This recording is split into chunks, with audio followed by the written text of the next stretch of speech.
Kami di sini akan mempresentasikan hasil kerja kelompok kami sebagai tugas logika matematika. Sebelum masuk ke materi, kami akan memperkenalkan diri kami masing-masing terlebih dahulu ya. Tonton video ini sampai habis. Halo teman-teman semua, perkenalkan nama saya Mutia Zahrani sebagai ketua kelompok.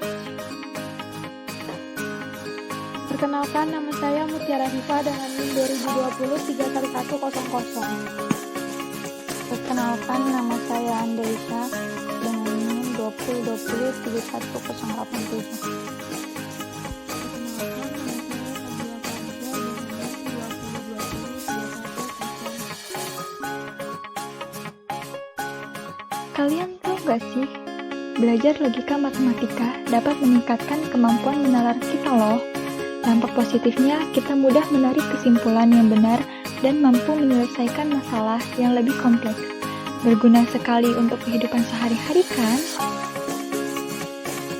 Nah, berikut ini akan membahas tentang beberapa macam kalimat yang digunakan dalam penalaran. Salah satunya yaitu kalimat majemuk. Kira-kira bagaimana ya memahaminya? Simak yuk!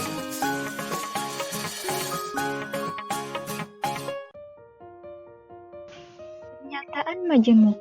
Kira-kira pernyataan majemuk itu apa ya? Pernyataan majemuk merupakan pernyataan gabungan dari beberapa pernyataan tunggal yang dihubungkan dengan kata hubung. Disjungsi. Disjungsi adalah suatu pernyataan P dan Q dapat digabungkan dengan menggunakan kata hubung atau hingga membentuk pernyataan majemuk P atau Q yang disebut disjungsi yang dilambangkan dengan P disjungsi Q. Contohnya, Bandung atau Palembang adalah kota yang terletak di Pulau Jawa. Pernyataan Bandung adalah kota yang terletak di Pulau Jawa adalah benar. Pernyataan Palembang adalah kota yang terletak di Pulau Jawa adalah salah. Sehingga pernyataan Bandung atau Palembang adalah kota yang terletak di Pulau Jawa bernilai benar. Konjungsi.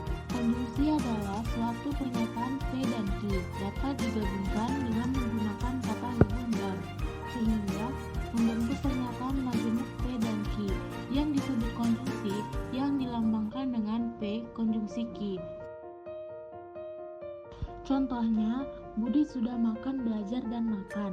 Misalkan, untuk dapat diizinkan bermain oleh ibu, Budi harus memenuhi kondisi di atas. Jika satu saja atau bahkan kedua pernyataan tersebut dilanggar, maka Budi tidak diizinkan untuk bermain.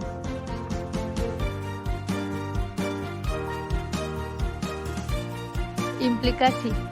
Implikasi bisa dipandang sebagai hubungan antara dua pernyataan, di mana pernyataan kedua merupakan konsekuensi logis dari pernyataan pertama.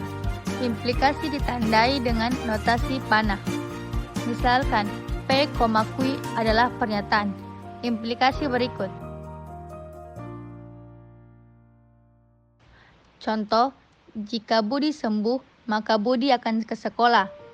Jadi, jika Budi sembuh lalu Budi masuk sekolah, Budi telah melakukan hal yang benar. Namun, jika Budi sembuh namun tidak masuk sekolah, Budi telah berbuat salah karena mengingkari janjinya.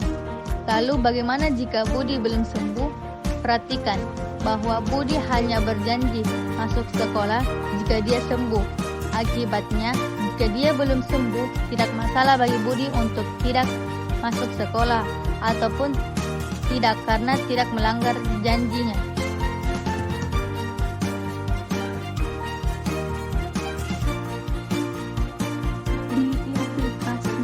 Suatu pernyataan P dan Q dapat digabungkan dengan menggunakan kata hubung jika dan hanya jika, sehingga membentuk pernyataan majemuk P jika dan hanya jika Q yang disebut biimplikasi yang dilambangkan dengan P jika dan hanya jika Q. Contoh, ayah mendapatkan gaji jika dan hanya jika ayah bekerja. Jika ayah mendapatkan gaji, maka ayah bekerja, dan jika ayah telah bekerja, maka ayah akan mendapatkan gaji. Sebaliknya, jika ayah tidak mendapatkan gaji, maka ayah sedang tidak bekerja, dan jika ayah tidak bekerja, maka ayah tidak akan mendapatkan gaji. Nah, begitulah kira-kira materi tentang pernyataan majemuk dan macam-macamnya. Terima kasih karena sudah menonton. Sampai jumpa.